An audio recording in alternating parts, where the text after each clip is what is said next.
ಸ್ನೇಹಿತರೆ ನಮಸ್ಕಾರ, ನಿಮ್ಮೆಲ್ಲರಿಗೂ ಕಚಗುಳಿಗೆ ಸ್ವಾಗತ. ಇದು ಕಚಗುಳಿ ನಗುವಿನ ಹಾವಳಿ. ಸತ್ಯ ಅನ್ನೋದು ಒಂದು ನಗ್ನ. ಆ ನಗ್ನವನ್ನು ತೆರೆದಿಡಲು ನಿಮ್ಮ ಮುಂದೆ ಈ ಕಾರ್ಯಕ್ರಮದ ಮೂಲಕ ನಾವು ಇಡ್ತಿದ್ದೀವಿ ಲಗ್ನ. ಇವಾಗ ನಮ್ಮ ಮುಂದೆ ಇದ್ದಾರೆ ಒಬ್ಬ ಸಾರಥಿ, ನಮ್ಮ ಆಟೋ ರಾಜ. ಬನ್ನಿ, ಈ ಥರ ಒಂದು ಪಾತ್ರ ಎಲ್ಲೂ ಇಲ್ಲ. ಇವರು ನಮ್ಮ ಕಾಲ್ಪನಿಕ ಪಾತ್ರ. ಆದರೆ ಈ ಕಾಲ್ಪನಿಕ ಪಾತ್ರಕ್ಕೆ ಶ್ರೀ ಸಾಮಾನ್ಯರ ಪ್ರಶ್ನೆಗಳನ್ನ ಅವ್ರ ಮುಂದೆ ಕೇಳ್ತಾ ಹೋಗೋಣ. ಹಾಗಿದ್ರೆ ನಿಮ್ಮೆಲ್ಲರಿಗೂ ಕಚಗುಳಿಗೆ ಸ್ವಾಗತ, ಸುಸ್ವಾಗತ. ಅಯ್ಯೋ, ಇದು ಹೊಟ್ಟೆ ಹೊರ್ಕೊಳ್ಳೋರಿಗೆ ಅಲ್ಲ, ಸಂತೋಷಪಟ್ಟು ನಗೋರಿಗೆ ಮಾತ್ರ.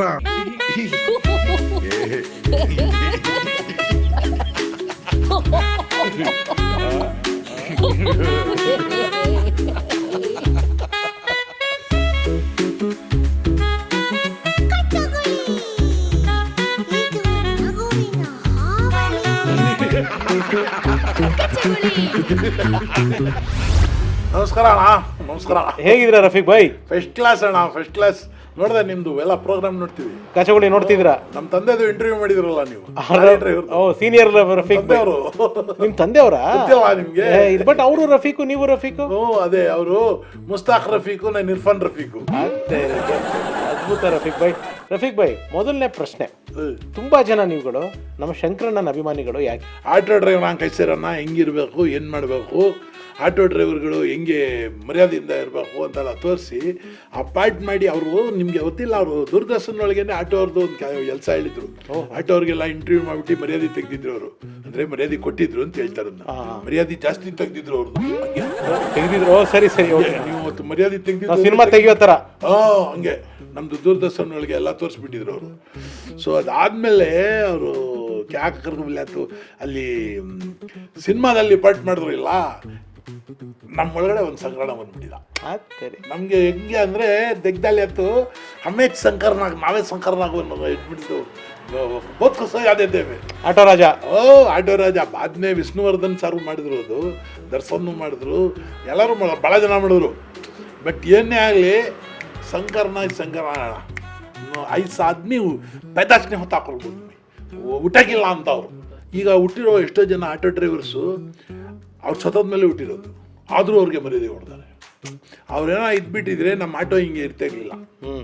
ನಮ್ಮ ಆಟೋ ಪೂರ ನಿಮ್ಮದು ಲೇಟೆಸ್ಟ್ ಆ್ಯಪಲ್ ಮೊಬೈಲ್ ಇದ್ದಂಗೆ ಇರ್ತಿತ್ತು.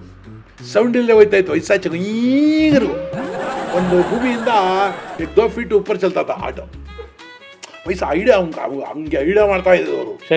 ಸಂಕ್ರಣ ಐಡಿಯಾ ಐಡಿಯಾ ಆದರೆ ಏನು ಮಾಡ್ತೀರಾ, ಅವರೇ ಹೋಗ್ಬಿಟ್ರು. ನಾವು ಅಲ್ಲೇ ಹಳೆ ಆಟೋ ಇಟ್ಕೊಂಡು ಡರ್ಗಾ ಬುರ್ಗ ಸ್ಟಾರ್ಟ್ ಹಂಗಿರ್ಲಿಕ್ಕೆ. ಆಟೋ ಚಾಲಕ ಆದ ನೀವು ಒಂದು ಚಕ್ರದಲ್ಲಿ ನಿಮ್ಮ ಪ್ರಾಣ, ಇನ್ನು 2 ಚಕ್ರದಲ್ಲಿ ಪ್ಯಾಸೆಂಜರ್ ಪ್ರಾಣ ಹೊತ್ಕೊಂಡು ಹೋಗ್ತೀರಾ. ಎಷ್ಟು ಚಾಲೆಂಜು ನಿಮಗೆ ಕೆಲಸ. ಒಂದು ಚಕ್ರದೊಳಗೆ ನಾವು ಕೂತ್ಕೊಂಡ್ಬಿಟ್ಟು 2 ಚಕ್ರದೊಳಗೆ ಆರಾಮಾಗಿ ಉರಿಸ್ತೀವಿ. ಅದರೊಳಗೆ ಏನು ಹೇಳ್ತಾರೆ ಗೊತ್ತಾ, ಸ್ಪೀಡಾಗಿ ಹೋಗ್ಬೇಡ, ಆಮೇಲೆ ಏನಾದ್ರು ಆಕ್ಸಿಡೆಂಟ್ ಆಗ್ಬಿಟ್ರೆ ಫಸ್ಟ್ ಮರ್ತಾ ಸೋಚ್ಮೈ, ನಾವು ಮೊದಲು ಸಾಯೋದು, ಅವ್ರಿಗೆ ಸಾಯ್ಕೆ ಬಿಡ್ತೀವಿ. ಇಲ್ಲ, ಆ ಆಟೋನಲ್ಲಿ ಕರ್ಕೊಂಡು ಹೋಗ್ಬಿಟ್ಟು ನೀವೇನಾರು ಒಂದು 2 ರೂಪಾಯಿ ಜಾಸ್ತಿ ಕೇಳ್ಬಿಟ್ರೆ, ಅಯ್ಯೋ ನಾವು ವಿಧಾನಸೌಧನೇ ಕೇಳ್ಬಿಟ್ವೇನೋ 5 ವರ್ಷಕ್ಕೆ ಏನೋ ಹೇಳ್ತಾರೆ. ನೀವೇ 2 ರೂಪಾಯಿ ಬಿಡ್ಬೋದಲ್ಲ, ನೀವು ಯಾವ ಥರ ಬಿಟ್ಟಿದ್ದೀರಾ? ಒಳ್ಳೆ ಚೆನ್ನಾಗಾಯ್ತಲ್ಲ.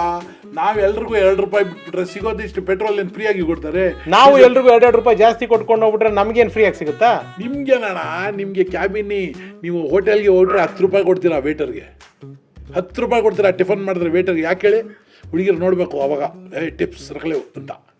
ಅದೇ ನಮಗೆ ಕರ್ಕೊಂಬಂದ್ಬಿಟ್ಟು ಪ್ರಾಣದ ಮೇಲೆ ಪ್ರಾಣ ಇಟ್ಬಿಟ್ಟು ಕರ್ಕೊಂಬಂದ್ಬಿಟ್ಬಿಟ್ರೆ ನಾವು ಒಂದು 2 ರೂಪಾಯಿ ಕೇಳಿದ್ರೆ ಜಾಸ್ತಿ ಆಗ್ಬಿಡುತ್ತೆ. ಬೇಡ ಅಣ್ಣ, ಜಾಸ್ತಿ ಕೇಳಬಾರ್ದು. ಇಲ್ಲ, ಯಾರು ಜಾಸ್ತಿ ಕೇಳಬಾರ್ದು, ಯಾರು ಜಾಸ್ತಿ ಕೇಳಬಾರ್ದು.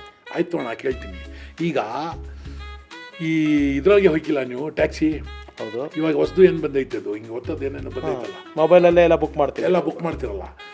11 ಗಂಟೆಗೆ ಬುಕ್ ಮಾಡಿ 150 ರೂಪಾಯಿ, 12 ಗಂಟೆಗೆ ಬುಕ್ ಮಾಡಿ 200 ರೂಪಾಯಿ, ರಾತ್ರಿ 1 ಗಂಟೆ ಬುಕ್ ಮಾಡಿ 300 ರೂಪಾಯಿ. ಅವ್ರಿಗೆ ಯಾಕೆ ಹಿಡಿಯೋಕ್ಕಿಲ್ಲ ನೀವು? ಜಾಸ್ತಿ ಯಾಕೆ ಕೇಳ್ತೀಯ ಅಂತ ಅವ್ರಿಗೆ ಯಾಕೆ ಹಿಡಿಯೋಕ್ಕಿಲ್ಲ? ನಾವು ಬಡವರು ಸಿಕ್ಬಿಡ್ತೀವಿ, ನಮ್ಗೆ ಹಿಡ್ಕೊಂಡ್ಬಿಡ್ತೀವಿ. ರಫೀಕ್ ಭಾಯ್, ಇವಾಗ ನೀವು ಕೂಡ ಈ ಆ್ಯಪ್ಗಳಲ್ಲಿ ಲಭ್ಯ. ನಾವು ಎಲ್ಲೋ ಒಂದು ಎಮರ್ಜೆನ್ಸಿಯಿಂದ ಬುಕ್ ಮಾಡ್ತೀವಿ, ನೀವು ಅದನ್ನು ಕಟ್ ಮಾಡ್ತೀರಾ, ಕ್ಯಾನ್ಸಲ್ ಮಾಡ್ತೀರಾ. ನಾವು ಕಸ್ಟಮರ್ಸು ಕ್ಯಾನ್ಸಲ್ ಮಾಡಿದ್ರೆ ನಮಗೆ ಫೈನ್ ಹಾಕ್ತೀರಾ. ನೀವು ಕಟ್ ಮಾಡಿದ್ರೆ ನಿಮಗೆ ಬೇಕಾದಾಗ ನೀವು ಇದು ಕಟ್ ಮಾಡಿದ್ರೆ ನೀವು ಅದು ಹೆಂಗೆ, ಅದು ಯಾವ ಲೆಕ್ಕ ಅದು? ನಮಗೆ ಅಲ್ಲಿ ಏನೇನು ಹಾಕ್ತಾರೆ ನಿಮಗೆ ಗೊತ್ತಿಲ್ಲ. ಇನ್ನು ನಾವು ಕಟ್ ಮಾಡೋಂಗಿಲ್ಲ, ನೀವು ಕಟ್ ಮಾಡೋಂಗಿಲ್ಲ.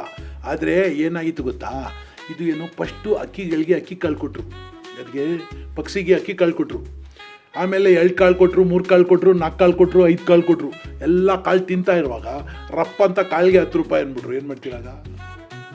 ಹಂಗೆ ನಮಗೆ ಫಸ್ಟ್ ಬಂದಾಗ ನೀನು ಹೋಗಪ್ಪ ಪ್ಯಾಸೆಂಜರ್ 100 ರೂಪಾಯಿ ಕೊಟ್ಟರೆ ನಾವು 100 ರೂಪಾಯಿ ಕೊಡ್ತೀವಿ ನಾವು ಖುಷಿಯಾಗಿ ಎಲ್ಲ ಆ್ಯಪಲ್ಗೆ ಬಂದ್ಬಿಟ್ವಿ.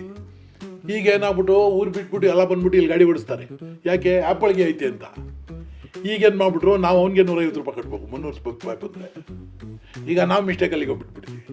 ಫಸ್ಟು ಆಸೆ ತೋರಿಸ್ಬಿಟ್ರು ಬೆಣ್ಣೆ ಹಚ್ಬಿಟ್ಟು, ಈಗ ಫುಲ್ ಕಿತ್ಕೊತಾರೆ ಅವ್ರು ಕಿತ್ಕೊಂಡ್ರೆ ತಪ್ಪಿಲ್ಲ, ನಾವೇನಾದ್ರು ಕಿತ್ಕೊಂಡ್ರೆ ತಪ್ಪು. ನಾನು ಕೇಳ್ತೀನಿ, ಈಗ ಇಲ್ಲಿಂದ ಮೈಸೂರಿಗೆ ಹೋಗಿಲ್ಲ ನೀವು, ಜತ್ತಿಂಗಿನಿ ಮೈಸೂರಿಗೆ ಎಷ್ಟು ಒಂದು 200 ರೂಪಾಯಿ ಕೊಡ್ತೀರಿ ಬಸ್ ಟಿಕೆಟು. ಅದೇ ಲಕ್ಸುರಿ ಬಸ್ ಬಂದರೆ ಎಷ್ಟು ಕೊಡ್ತೀರಿ? 500 ರೂಪಾಯಿ ಕೊಡ್ತೀವಿ. 300 ರೂಪಾಯಿ ಜಾಸ್ತಿ ಯಾಕೆ ಕೊಡ್ತೀರಿ? ಲಕ್ಸುರಿ ಇರುತ್ತೆ ಅಂತ. ನಾವು ಲಕ್ಸುರಿ ಈ ಕಡೆ ಆ ಕಡೆ ಸೋಫಾ ಥರ ಹಾಕಿರ್ತೀವಿ, ನ್ಯೂಸ್ ಪೇಪರ್ ಇಟ್ಟಿರ್ತೀವಿ, ವಾಟರ್ ಇರ್ತೀವಿ, ನಮಗೆ 1.5 ಕೊಡಿ. ನಾವು ಕೇಳಿದ್ರೆ ಬ್ಲಾಕ್ ಮಾರ್ಕೆಟು, ಸರ್ಕಾರ ಮಾಡಿದ್ರೆ ಓಕೆ. ಇಲ್ಲ ರಫೀಕ್ ಭಾಯ್, ನಿಮ್ಗಳಲ್ಲೂ ಅಂದರೆ ನಾವು ನೋಡ್ದಂಗೆ ಗಾಡಿ ಓಡಿಸ್ತಾ ಇರ್ತೀರಾ, ಹಿಂದೆಯಿಂದ ನಾವು ಹಾರನ್ ಮಾಡಿದ್ರೆ ನೀವು ಕೇಳಿಸ್ಕೊಳ್ದಿರೋ ಹಂಗಿರ್ತೀರ. ಅದೇ ನೀವು ಹಾರನ್ ಮಾಡಿದಾಗ ನಾವು ಜಾಗ ಬಿಟ್ಬಿಡ್ಬೇಕು. ಏನಿದು? 2 ವೀಲರ್ ಇಲ್ಲ ನೀವು? ನಮ್ದು ಕಾರು ಇದೆ, 2 ವೀಲರು ಇದೆ. ನೋಡಿ, 2 ವೀಲರ್ಗೆ ಹೋಗ್ಬೇಕಾದ್ರೆ ಅವರು ಮರ್ಯಾದೆ ಕೊಡ್ಬೇಕು ನಮಗೆ. ಏನಕ್ಕೆ ಅಂದರೆ ನೀವು ಒಬ್ಬರೇ ಹೋಯ್ತಾ ಇರೋದು, ನಮ್ಮ ಹಿಂದ್ಗಡೆ 3 ಪ್ಯಾಸೆಂಜರ್ ಇದ್ದಾರೆ. ಒಬ್ಬರೇ ಬಂದರೆ ಏನಪ್ಪ ಚೆಂದಾಗಿದೆಯಾ ಅಂತಾರೆ. 3 ಜನ ಬಂದರೆ ಹೆಂಗೆ ಮಾತಾಡ್ತೀರಿ ನೀವು? ಎಲ್ಲರೂ ಬಂದಿದ್ದಾರೆ, ಎಲ್ರಿಗೂ ನಮಸ್ಕಾರ. 3 ಜನ ಬಂದರೆ ಜಾಗ ಬಿಡಲ್ಲ ನೀವು. ಹಂಗೆ 3 ಜನ ಬಂದರೆ ಜಾಗ ಬಿಡಿ, 40 ಜನ ಬಂದರೆ ನಾವು ಜಾಗ ಬಿಡ್ತೀವಿ. ಬಸ್ ಬರ್ತದೆ 40 ಜನ. ಆಗ ಜಾಸ್ತಿ ಜನ ಇದ್ರೆ ಮರ್ಯಾದೆ ಕೊಡ್ಬೇಕಣ್ಣ. ಪ್ರಜಾಪ್ರಭುತ್ವದ ದೇಶ. 15 ಜಾಗ ಆಯಿತು ರಿಸಲ್ಟ್. ನಾವು ಏನೋ ಎಮರ್ಜೆನ್ಸಿಗೆ ಮಳೆ ಬರ್ತಿದ್ಯೋ ಅಥವಾ ಮನೆಗೆ ಏನೋ ಎಮರ್ಜೆನ್ಸಿ ಹೋಗ್ಬೇಕು ಏನೋ ಇರುತ್ತೆ, ಗಾಡಿ ನಿಲ್ಲಿಸ್ತೀರಾ. ಜಯನಗರಕ್ಕೆ ಬರ್ತೀನಪ್ಪ ಅಂತಂದರೆ ನಾನು ರಾಜಾಜಿನಗರಕ್ಕೆ ಅಂತೀರ. ಅಲ್ಲ ಸ್ವಾಮಿ, ನೀವಿರೋದು ಪಬ್ಲಿಕ್ ಸೇವೆಗೆ. ನೀವು ಹೋಗೋ ಕಡೆಗೆ ನಾವು ಬರಬೇಕಾ ಅಥವಾ ನಾವು ಕರೆಯೋ ಕಡೆಗೆ ನೀವು ಬರಬೇಕಾ? ಈಗ ಬಸ್ ನಿಂತಿರ್ತದೆ, ಹೌದು, ವಿಜಯನಗರ ಅಂತ ಬೋರ್ಡ್ ಹಾಕ್ಬಿಟ್ಟು ನಿಮ್ಗೆ ಅರ್ಜೆಂಟ್ ನೀವು ಯಶವಂತಪುರಕ್ಕೆ ಹೋಗ್ಬೇಕು, ಕರ್ಕೊಂಡು ಹೋಗ್ಬಿಡಿ. ಅಲ್ಲ, ಅದು ರೂಟ್ ಮ್ಯಾಪ್ ಇರುತ್ತಲ್ಲ, ನಿಮ್ಗೆ ಯಾವ ರೂಟ್ ಮ್ಯಾಪ್? ನಮಗೂ ರೂಟ್ ಮ್ಯಾಪ್ ಐತೆ ಅಣ್ಣ. ನಾವು ಊಟಕ್ಕೆ ಹೋಗ್ಬೇಕಾಗಿಲ್ಲ. ಏನು ಗಾಡಿ ಇಟ್ಕೊಂಡ್ಬಿಟ್ಟು ಪೂಜೆ ಮಾಡೋಕ್ಕೆ ಇಟ್ಟಿದ್ದೀವಿ, ಗಾಡಿ ಬಾಡಿಗೆ ಹೊಡಿಯೋಕ್ಕೆ ಇಟ್ಟಿರೋದು. ಆದರೆ ಕೆಲವು ಕಡೆ ಹೋದರೆ ವಾಪಸ್ ಬರೋಕ್ಕೆ ಆಗಿಲ್ಲ. ಇನ್ನು ಈ ಕಡೆಗೆ ಬನ್ನಿ ಅಂದರೆ ನಾವು ತೊಳ್ಚಿಕೊಪ್ಪಲು ಕುಳ್ಚಿಕೊಪ್ಪಲು ಯಾವುದೋ ಕೊಪ್ಪಲ ಗಿಪ್ಪಲ ಹೋಯ್ಕಿಲ್ಲ. ಯಾಕೆ ಅಂದರೆ ರೋಡ್ ಸರಿ ಇಲ್ಲ. ಆ ರೋಡ್ ಸರಿ ಮಾಡಿಸೋದ್ಬೇಕು ತಾನೆ. ಹೋದರೆ ಗಡ್ಗ ಅಂತ ಹೋಗ್ಬಿಟ್ರೆ ನಮ್ಮ ಗಾಡಿದು ಸಾಕ್ ಅಬ್ಸರ್ವ್ ಹೋಗ್ಬಿಡುತ್ತೆ, ನಮ್ಮ ಸಾಕ್ ಅಬ್ಸರ್ವ್ ಹೋಗ್ಬಿಡುತ್ತೆ. ಏನಿಲ್ಲ, ನಾನು ಒಂದೇ ಕೇಳ್ತೀನಿ, ನೀವು ಹೆಲ್ಮೆಟ್ ಹಾಕತ್ತೀರಾ 2 ವೀಲರ್ಗೆ? ಹೌದು. 4 ವೀಲರ್ ಹೋದಾಗ ಏನಾಗ್ತೀರಾ? ಬೆಲ್ಟ್ ಹಾಕ್ತೀವಿ. ಸೀಟ್ ನಮ್ಗೆ ಎಲ್ಲಿ ಬೆಲ್ಟೂ ಇಲ್ಲ, ಏನಿಲ್ಲ. ಹೊಡೆದ ತಕ್ಷಣ ನಮ್ಗೆ ನೆಗದ್ ಬಿದ್ದೋಗೋದು ನಾವೇ ಅಲ್ವಾ. ನಮಗೆ ಬೆಲ್ಟು ಇಲ್ಲ, ಹೆಲ್ಮೆಟು ಇಲ್ಲ. ಯಾಕೆ? ಪರವಾಗಿಲ್ಲ, ನಡೀತಾರೆ, ಸತ್ರು ನಡೀತಿದೆ ಅಂತ ಇಲ್ಲ. ಅದೇ ಅಣ್ಣ, ಬಡವರು ಅಂದರೆ ಹಿಂಗೆ, ಆಟೋರು ಅಂದರೆ ಲೆಕ್ಕಕ್ಕೆ ಇಲ್ಲ. ಚಿಕ್ಕಮ್ಮಂದು ಗಲ್ಲಿ ಒಳಗೆ, ಅಲ್ಲಿ ಜಾನಕಮ್ಮಂದು ಗಲ್ಲಿ ಒಳಗೆ, ದಾಕ್ಷಾಣಿ ಗಲ್ಲಿ ಒಳಗಡೆ ಅಂತ ಹೋದರೆ ಅಲ್ಲಿ ಸ್ಕೂಟ್ರೇ ಹೋಗೋದು, 2 ವೀಲರ್ ಹೋಗೋದು, 3 ವೀಲರೇ ಹೋಗೋದು, ಕಾರು ಹೋಗಿಲ್ಲ. ಅವಾಗ ಯಾವನ್ ಬರ್ತಾನೆ ಅಣ್ಣ? ನಿಮ್ದು ದೊಡ್ಡದು ಕಾರು ಬರೋಕ್ಕಿಲ್ಲ ಗಲ್ಲಿ ಒಳಗೆ.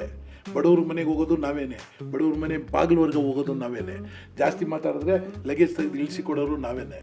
ನಿಮ್ಮ ಒಳಗಡೆ ಒಬ್ಬ ಒಳ್ಳೆ ಸಾಹಿತಿ ಇರ್ತಾರಲ್ಲ ಆಟೋ ಡ್ರೈವರ್ಗಳ ಹಿಂದೆ, ಹೆಂಗದು ಅಂದರೆ ಮುತ್ತು ಕೊಡೋಳು ಬಂದಾಗ ತುತ್ತು ಕೊಡೋಳು ಮರಬೇಡ, ಆಮೇಲೆ ಆರತಿಗೋ ಒಬ್ಬಳು ಕೀರತಿಗೊಬ್ಬ ಸಾಕು, ಈ ಥರ ಎಲ್ಲ ಅದ್ಭುತವಾದ ಕವಿಗಳು ನಿಮ್ಮ ಆಟೋ ಚಾಲಕರು ಒಳಗಡೆ ಇರ್ತಾರಲ್ಲ, ಹೆಂಗದು? ನಮ್ದು ನೋಡಿಕೊಂಡು ದೊಡ್ಡ ಮ್ಯೂಸಿಕ್ ಡೈರೆಕ್ಟರ್ಗಳು ಹಾಡು ಬರೆದ್ಬಿಟ್ಟವ್ರಣ್ಣ.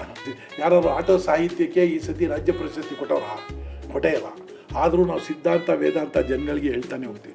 ಎಲ್ಲರೂ ಅವ್ರವ್ರ ಫೀಲ್ಡ್ ಒಳಗೆ ಅವರು ಜನಗಳಿಗೆ ನ್ಯಾಯ ಒದಗಿಸ್ಬೇಕು, ಒಳ್ಳೆ ಮಾತಾಡಬೇಕು. ನಾವು ನಮ್ಮ ಬಾರ್ಡಿಂಗ್ಗಳೇ ಬರ್ಕೊತೀವಿ. ಯಾಕೆ? 4 ಜನ ಓದ್ಬಿಟ್ಟು ಒಳ್ಳೇದಾಗಲಿ. ಅದಕ್ಕೆ ನಾವು ಮಾಡೋ ಕೆಲಸ ಇದೆಯಲ್ಲ, ಆ ಕೆಲಸಕ್ಕೆ ಗೌರವ ಇದೆ. ನನಗೆ ನಿಮ್ಮ ಮೇಲೆ ತುಂಬ ಇನ್ನೊಂದು ಗೌರವ ಏನಂತಂದರೆ, ನಾವು ಸಿನಿಮಾದವರು, ನಮ್ಮ ಸಿನಿಮಾದವ್ರಿಗೆ ಯಾರು ಬರ್ತಾರ ಬಿಡ್ತಾರೋ, ನೀವಂತೂ ಕಾಯಂ ವೀಕ್ಷಕರು sir. First day first show ಥಿಯೇಟ್ರಲ್ಲಿ ನಿಮ್ಮ ವ್ಯಾಪಾರ ಬಿಟ್ಟು ಬಂದು ನಾವು ಮಾಡೋ ಪಿಕ್ಚರ್ಗಳನ್ನ ನೋಡ್ತೀರಾ, ವಿಸಿಲ್ ಹೊಡಿತೀರಾ, ಬೆಂತಾಡ್ತೀರಾ, ಪ್ರೋತ್ಸಾಹ ಕೊಡ್ತೀರಾ. ಹ್ಯಾಟ್ಸ್ ಆಫ್ ನಿಮಗೆ. ಒಂದು ಹೋಟೆಲ್ನಲ್ಲಿ ಸಪ್ಲೈ ಮಾಡೋರು ನಾವು ಇಬ್ಬರು ಕನ್ನಡ ಇಂಡಸ್ಟ್ರಿ ಓಡಿಸ್ತಾ ಇರೋದು ನಿಜ ಹೇಳ್ಬೇಕು. ಇದು ಬಿಟ್ಟರೆ ಉತ್ತರ ಕರ್ನಾಟಕ. ನಾವು ಏನು ಮಾಡ್ತೀವಿ ಅಂದರೆ ಬರೀ ಸಿನಿಮಾ ಅಲ್ಲ, ಸಿನಿಮಾದು ಪ್ರತಿಯೊಂದಕ್ಕೂ ದುಡ್ಡು ಎಸೆಯೋರು ನಾವೇ, ಕೂಗೋರು ವಿಜ್ಲಾಕೋರು ನಾವೇ, ಸ್ಟಾರ್ ಕಟ್ಟೋರು ನಾವೇ. ಊಟ ಮಾಡದೆ ಹೋದ್ರು ಸ್ಟಾರ್ ಕಟ್ತೀವಿ, ಆದರೆ ಸ್ಟಾರ್ನವ್ರು ನಮ್ಮನ್ನು ತಿರುಗಿ ನೋಡಲ್ಲ. ಆಮೇಲೆ ರಫೀಕ್ ಭಾಯ್, ಈ ಸೋಷಿಯಲ್ ಮೀಡಿಯಾದಲ್ಲಿ ಇವಾಗ ನಿಮ್ಗಳ ಬಗ್ಗೆ ಒಂದು 2 ಕಾಮನ್ ಪ್ರಾಬ್ಲಮ್ ಇದೆ. ಹೇಳಿ. ಪ್ರಾಬ್ಲಮ್ ನಂಬರ್ 1, ಬೇರೆ ಭಾಷೆಯವ್ರಿಗೆ ತುಂಬ ತೊಂದರೆ ಕೊಡ್ತೀರಾ ನೀವು. ಅದರಲ್ಲೂ ಹಿಂದಿಯವ್ರಿಗೆ, ನಾರ್ತ್ ಇಂಡಿಯಾದಿಂದ ಬರೋರಿಗೆ ಕನ್ನಡ ಮಾತಾಡಿ, ಕನ್ನಡನೇ ಮಾತಾಡಬೇಕು ಅಂತ ತುಂಬ ಶೋಷಣೆ ಮಾಡ್ತೀರಾ ಅಂತ ಅವ್ರುಗಳು ಹೇಳ್ತಾ ಇದ್ದಾರೆ. ನಿಮ್ಮ ಬಗ್ಗೆನೇ ಹಿಂಗೆ ಅಪಪ್ರಚಾರ ಮಾಡ್ತಾರಲ್ಲ? ಅವರು ಅಪಪ್ರಚಾರ ಮಾಡ್ತಾರೆ. ಯಾಕೆಂದರೆ ಯಾರು ಒಬ್ಬ ಕನ್ನಡಿಗ ಹೇಳ್ತಾನೋ ನಾವು ಮಾಡಿದ ತಪ್ಪು ಅಂತ? ಯಾರು ಹೇಳಲ್ಲ. ಕನ್ನಡಿಗರು ಯಾರಿಗಾರು ಜಗಳ ಮಾಡಿದ್ದೀವಿ ನಾವು? ಇಲ್ಲ ಸಾರ್. ಕನ್ನಡದ ಬಾವುಟ ಎಲ್ಲಿ ಬಸ್ನಲ್ಲಿ ಹಾಕ್ತಾರೋ ಬಿಡ್ತಾರೋ, ಯಾವ ಆಡಿ ಕಾರಲ್ಲಿ ಬೆನ್ಸ್ ಕಾರ್ ಮೇಲೆ ಕಾಣ್ತದೋ ಬಿಡ್ತದೋ ನಿಮ್ಗೆ ಗೊತ್ತಿಲ್ಲ. 90% ಕಾಣಕ್ಕಿಲ್ಲ. ನಮಗೆಲ್ಲ ಆಟೋ ಮೇಲೆ ಕನ್ನಡದ ಒಂದು ಬಾವುಟ ಇರುತ್ತೆ.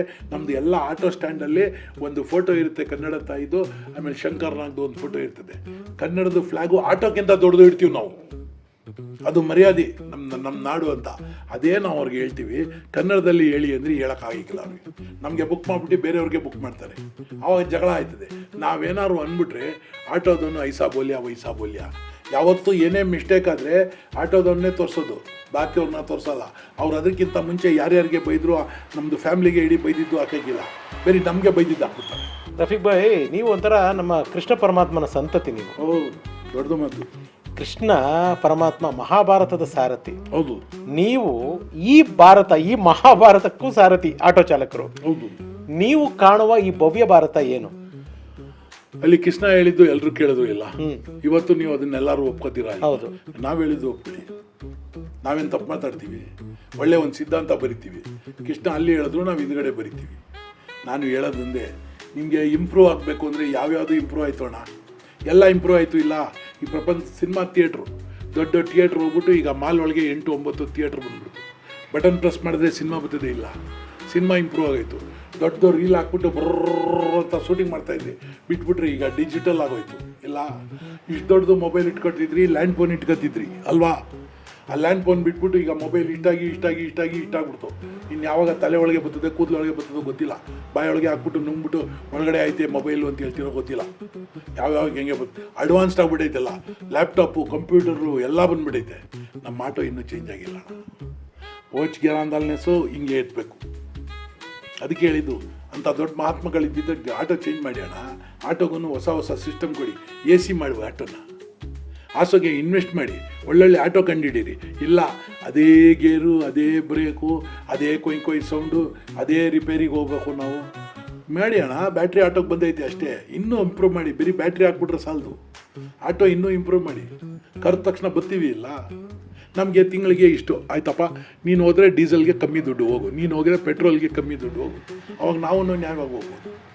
ಎಲ್ಲರಿಗೂ ರೇಷನ್ ಕೊಡ್ತೀರಾ, ಎಲ್ಲರಿಗೂ ಗ್ಯಾಸ್ಗೆ ಸಬ್ಸಿಡಿ ಕೊಡ್ತೀರಾ, ಅಕ್ಕಿಗೆ ಸಬ್ಸಿಡಿ ಕೊಡ್ತೀರಾ, ಬೆಳೆಗೆ ಸಬ್ಸಿಡಿ ಕೊಡ್ತೀರಾ, ಸುಮ್ಮನೆ ಹೋಗೋಕ್ಕೂ ಬಸ್ಸಲ್ಲಿ ಬಿಡ್ತೀರಾ, ಆಮೇಲೆ ಸುಮ್ಮನೆ ಕೂತವ್ರಿಗೂ ಮನೇಲಿ 2,000 ಕೊಡ್ತೀರಾ. ನಾವು ಆಟೋ ಓಡಿಸೋರು, ನಮಗೆ ಡೀಸೆಲ್ಲು ಪೆಟ್ರೋಲ್ ಆದರೂ ಕಮ್ಮಿ ರೇಟಲ್ಲಿ ಕೊಡೋಣ. ನಮ್ಮ ಸಿಸ್ಟಮ್ ಚೇಂಜ್ ಮಾಡಿ ಅಣ್ಣ. ಒಂದಾದರೂ ಆಟೋ ಸ್ಟ್ಯಾಂಡಲ್ಲಿ ನಾವೆಲ್ಲ ನೆರಳಲ್ಲಿ ನಿಂತ್ಕೊಳ್ಳಂಗೆ ಮಾಡಿದ್ದೀರಿ ನೀವು ಗೌರ್ಮೆಂಟ್ನವರು. ನಾವು ಬಿಸಿಲಲ್ಲೇ ನಿಂತ್ಕೋಬೇಕು, ಅಲ್ಲೇ ಮರದ ಕೆಳಗಡೆ ಒಂದು ಪೇಪರ್ ಇಟ್ಕೊಂಡು ನಿಂತ್ಕೋಬೇಕು. ಮಳೆ ಬಂದರೆ ನಮ್ಮ ಗಾಡಿಯಲ್ಲಿ ನಾವೇ ಕೂತ್ಕೋಬೇಕು. ನಮಗೊಂದು ಒಳ್ಳೆ ಶೆಡ್ ಕಟ್ಕೊಡಿ, ನಮ್ಗೆ ಒಳ್ಳೆ ಒಂದು ಪಾರ್ಕಿಂಗ್ ಕೊಡಿ. ನಾವು ಎಲ್ಲೋದ್ರೂ ಜಗಳ ಮಾಡ್ಕೊಂಡು ಕನ್ನಡದ ಬಾವುಟ ಇಟ್ಕೊಂಡು ನಾವು ನಿಂತ್ಕೋಬೇಕು. ಇಲ್ಲಿ ಯಾರು ಬರಬೇಡಪ್ಪ, ನಾವು ಗಾಡಿ ತೊಗೊಂಡ್ರೆ ಇನ್ಯಾರೋ ಬಂದು ಗಾಡಿ ಇಳಿಸ್ಬಿಟ್ಟು ಹೋಗ್ತಾರೆ. ನಮಗೆ ಅಂತ ಒಂದು ಸೆಕ್ಯೂರಿಟಿ ಕೊಡಿ, ನಮಗೆ ಅಂತ ಒಂದು ಇನ್ಶೂರೆನ್ಸ್ ಕೊಡಿ, ನಮಗೆ ಅಂತ ಒಂದು ಜೀವನ ಕೊಡಿ. ಆಟೋ ಡ್ರೈವರ್ಸ್ ಎಸ್, ನಾವು ಯೂನಿಯನ್ ಮಾಡ್ಕೊಂಡೇ ಗಲಾಟೆ ಮಾಡಬೇಕು. ಎಲ್ಲ 3 ಚಕ್ರದಲ್ಲಿ ಹೋಗ್ತಾ ಇದ್ದೀವಲ್ಲ, ಅವ್ರಿಗೆ 3 ಕಾಸಿನ ಮರ್ಯಾದೆ ಕೊಡಿ ಅಣ್ಣ. ಅವಾಗ ನಾವು ನಿಮಗೆ 6 ಕಾಸಿನ ಮರ್ಯಾದೆ ಕೊಡ್ತೀವಿ, 6 ಕಾಸಿನ ಕೆಲಸ ಮಾಡ್ತೀವಿ. ಬದುಕಿನ ಫೇಟೋ ಅಥವಾ ಸಂಪಾದನೆ ಮಾಡೋಕ್ಕೆ ನೋಟೋ, ಇಲ್ಲ ಶ್ರೀಸಾಮಾನ್ಯರ ಜೊತೆ ಒಂದು ಯಾವಾಗಲೂ ಮಾಡೋ ಫೈಟೋ? ನಾವು ರಿಯಲಿ ಹೇಳ್ಬೇಕು ಅಂದರೆ ಫೈಟೇ ಮಾಡ್ತಾ ಇದೀವಿ ಅಣ್ಣ. ಇವತ್ತು ಫೈಟ್ ಮಾಡ್ತಾ ಇದೀವಿ, ಅವತ್ತು ಫೈಟ್ ಮಾಡ್ತಾ ಇದೀವಿ. ನಮಗೆ ನೋಟ್ ಬರೋದು ಅಷ್ಟರಲ್ಲಿ ಐತೆ. ಸುಬ್ಬೋಸೆ ಶಾಮ್ ತಕ್ಕಿ ಕಾಮ್ ಕರ್ಕೋ ಗರ್ಕುಗೆ ಆಯ್ತು, ಹೊಟ್ಟೆ ತುಂಬಿಸೋಕ್ಕೆ ಆಗಂಗಿಲ್ಲ. ನಾವು ಬರೀ ಫೈಟೇ ಮಾಡ್ತಾ ಇದ್ದೀವಿ. ಎಷ್ಟು ವರ್ಷ ಅಂತ ಫೈಟ್ ಮಾಡೋದು? ಆಟೋ ಅಂದರೆ ಏನು ಅನ್ಕೊಂಬಿಟ್ಟಿದ್ರಿ ನೀವು? 3 ಚಕ್ರದ ಗಾಡಿ ಎಲ್ಲಿ ಬೇಕಲ್ಲಿ ಹೋಯ್ತದೆ ಅಂತ ಗಲ್ಲಿಗೆಲ್ಲ ಕರ್ಕೊಂಡು ಹೋಗ್ತಿರಿಲ್ಲ. ಒಂದೊಂದು ಸತಿ ಒಂದು ಕಾಲು ಎತ್ಬಿಡ್ತದೆ ಗೊತ್ತು. ಅವ್ರ ಕಾಲು ಎತ್ಕೊಂಡ್ಬಿಟ್ರೆ ನಮ್ಮ ಕಾಲು ಎತ್ಕೊಂಡ್ಬಿಟ್ಟಾಗೆ. ನಮ್ಮ ಮಕ್ಕಳಿಗೆ ಏನು ಫೆಸಿಲಿಟಿ ಇಲ್ಲ, ಏನೂ ಇಲ್ಲ. ಹೋಗ್ಬಿಟ್ರು ಅಷ್ಟೇ. ಮಾಮೂಲಿ ಜನಗಳಿಗೆ ಏನೇನು ಫೆಸಿಲಿಟಿ ಕೊಡ್ತೀವಿ, ಆಟೋ ಡ್ರೈವರ್ಗೆ ಫೆಸಿಲಿಟಿ ಕೊಡಿ ಅಣ್ಣ. ನಾವು ಇವತ್ತೂ ಫೈಟೇ ಮಾಡ್ತಾ ಇದ್ದೀವಿ ನಾವು. ಅದು ಕೊಡಿ, ಇದು ಕೊಡಿ, ಕೇಳೋದು ಯೂನಿಯನ್ ಮಾಡಿ ಕೇಳಿ, ಎಲ್ಲ ಕೇಳಿ ಆಗೋಯ್ತು. ಇನ್ನು ಬಾಯಿ ಮುಚ್ಕೊಂಡು ಸುಮ್ಮನೆ ಇದ್ಬಿಡ್ತೀವಿ ಅಣ್ಣ. ನಮ್ಮ ಫೇಟು ಇದು, ಏನು ಮಾಡೋಕ್ಕಾಗಲ್ಲ. ಈ ಪುಟ್ಟ ಮಕ್ಕಳನ್ನ ನೀವು ಆಟೋದಲ್ಲಿ ಕೂರಿಸ್ಕೊಂಡು ಶಾಲೆಗೆ ಕರ್ಕೊಂಡು ಹೋಗ್ತೀರಾ, ಒಬ್ರೊಬ್ರು ಕರೆಕ್ಟಾಗಿ ಕರ್ಕೊಂಡು ಹೋಗ್ತೀರಾ, ಒಬ್ಬೊಬ್ರು ತುಂಬ ಜನ ಮಕ್ಕಳನ್ನ ಡಂಪ್ ಮಾಡ್ತೀರಾ. ಅದರಲ್ಲಿ ನಿಮಗೆ ಎಷ್ಟು ಜವಾಬ್ದಾರಿ ಅದು? ಪೊಲೀಸ್ನವ್ರು ಹಿಡಿಯಾಗಿಲ್ಲ, 4 ಜನ ಹಾಕೊಂಡು ಹಿಡಿತಾರಲ್ಲ, 5 ಜನ ಹಾಕೊಂಡ್ಬಿಟ್ರೆ ಹಿಡಿತೀರಾ ಅಲ್ವಾ? ಹೌದು. BTS ಬಸ್ಸಲ್ಲಿ ಎಷ್ಟು ಜನ ಹೋಗ್ಬೇಕಣ್ಣ? ಅಲ್ಲಿ ಎಷ್ಟು ಸೀಟಿಂಗ್ ಕೆಪಾಸಿಟಿ ಇದೆ? ಅಷ್ಟು 150 ಜನ ಹೋಗ್ತಾರೆ. ಹಿಡಿದಿದ್ದೀರಿ ಯಾವತ್ತಾರು? ಹಿಡಿದಿದ್ದೀರಿ BTS ಬಸ್ಗೆ? ಇಲ್ಲ. ಗೌರ್ಮೆಂಟ್ ಮಿಸ್ಟೇಕ್ ಮಾಡಿದ್ರೆ ನಡೀತದೆ, ನಾವು ಮಾಡಿದ್ರೆ ಆಗಿಲ್ಲ. ಆದ್ರೆ ಈ ಪುಟ್ಟ ಮಕ್ಳ ಜವಾಬ್ದಾರಿ ಅಲ್ಲ ರಫೀಕ್ ಭಾಯ್. ಪುಟ್ಟ ಮಕ್ಕಳು ಏನು, ದೊಡ್ಡವ್ರು ಕೂತ್ಕೊಂಡ್ಬಿಟ್ರೆ ಏನಾಗೋಯ್ತದೆ?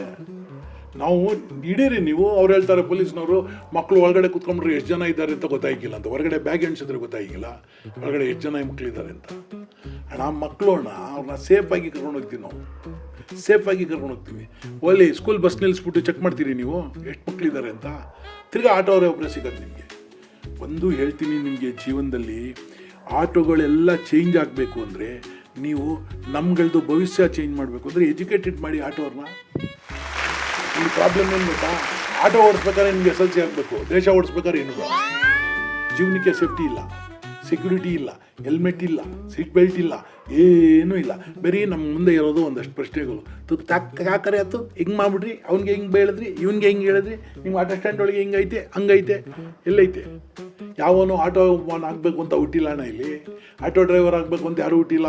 ಎಲ್ಲರೂ ಇಂಜಿನಿಯರ್ ಆಗಬೇಕು, ಡಾಕ್ಟರ್ ಆಗಬೇಕು, ಲಾಯರ್ ಆಗಬೇಕು ಅಂತಲೇ ಹುಟ್ಟಿದ್ದು. ಅದು ಏನು ಮಾಡ್ತೀರಾ, ಹಣೆ ಬರ ಚೇಂಜ್ ಆಗಿಬಿಡ್ತದೆ. ನಮ್ಮ ಹಣೆ ಬರ ಚೇಂಜ್ ಆಗಿಬಿಟ್ರೆ ಬಿಸಿಲಲ್ಲಿ ನಿಂತ್ಕೊಂಡು ಎಲ್ಲರದ್ದು ಬೈಗಳಾಗಿ ಕೇಳ್ಕೊಬೇಕು ಅಂದರೆ ಕೇಳ್ಕೊಬೇಕು ಅಣ್ಣ. ಕೆಲಸ ಮಾಡಿನೂ ಉಗಿಸ್ಕೋಬೇಕು ಅಂದರೆ ಉಗಿಸ್ಕೋಬೇಕು ಅಣ್ಣ. ಇನ್ನೇನು ಮಾಡೋದು. Thank you Rafiq bhai, thank you. ನಿಮ್ಮ ಒಂದು ಸಮಯಕ್ಕೆ, ನಿಮ್ಮ ಒಂದು ಮಾತಿಗೆ ಸಾಕಷ್ಟು ವಿಷಯಗಳನ್ನ ತಿಳ್ಕೊಂಡು. ನಿಜವಾಗ್ಲೂ ರಫೀಕ್ ಅವ್ರು ಹೇಳಿರೋ ಮಾತುಗಳು ಸತ್ಯ. ಅವರಿಗೆ ಯಾವುದೇ ರೀತಿಯಾದ ಒಂದು ಸೆಕ್ಯೂರಿಟಿ ಇಲ್ಲ ಅಥವಾ ಒಂದು ಒಳ್ಳೆ ವ್ಯವಸ್ಥೆ ಇಲ್ಲ. ಇದ್ರ ಕಡೆ ಗಮನ ಹರಿಸೋಣ. ಇನ್ನು ಮುಂದೆ ಈ ಕಾರ್ಯಕ್ರಮ ನೋಡಿದ ಮೇಲೆ ಈ ಆಟೋ ಚಾಲಕ ಸಿಕ್ಕಿದ್ರೆ, ಹಲೋ ಸರ್ ನಮಸ್ಕಾರ, ಹೇಗಿದ್ದೀರಾ ಅಂತ ಒಂದು ಪ್ರೀತಿಯಿಂದ ಮಾತಾಡ್ಸೋಣ. ಅಷ್ಟನ್ನೇ ಅವರು ಕೂಡ ಎಕ್ಸ್ಪೆಕ್ಟ್ ಮಾಡೋದು. Thank you Rafiq bhai. ಇದಾಗಿತ್ತು ನಮ್ಮ ರಫೀಕ್ ಅವರೊಂದಿಗೆ ಈ ಕಚಗುಳಿ, ಇದು ನಗುವಿನ ಹಾವಳಿ ಅಂತ ನಿಮ್ಗೆ ತಿಳಿಸ್ತಾ, ಮತ್ತೆ ನಿಮ್ಗೆ ಯಾವ್ದಾರ ಪಾತ್ರ ನೀವು ನೋಡೋದಿದ್ರೆ ನಮ್ಗೆ ತಿಳಿಸಿ, ನಾವು ಆ ಪಾತ್ರದ ಮೂಲಕ ಇಲ್ಲಿಗೆ ಕರ್ಕೊಂಬಂದು ಕೆಲವು ಪ್ರಶ್ನೆಗಳನ್ನ ಕೇಳ್ತೀವಿ ಅಂತ ತಿಳಿಸ್ತಾ, ಮುಂದಿನ ಕಚಗುಳಿಯಲ್ಲಿ ಭೇಟಿ ಆಗ್ತೀನಿ. ಸತ್ಯ ಅನ್ನೋದು ಒಂದು ನಗ್ನ, ಆ ನಗ್ನವನ್ನು ಬಿಚ್ಚಿಡೋದಕ್ಕೆ ನಾವು ಈ ಕಾರ್ಯಕ್ರಮ ಇಡ್ತಾ ಇದೀವಿ. ನಮಸ್ಕಾರ, thank you so much. Doctor ಎಂತೆಂಥ ಕಡೆ ಮುಟ್ತಾನೆ ನಿಮ್ಮ ದೇಹದಲ್ಲಿ, ಎಂತೆಂಥ ಕಡೆ ಮುಟ್ತಾನೆ.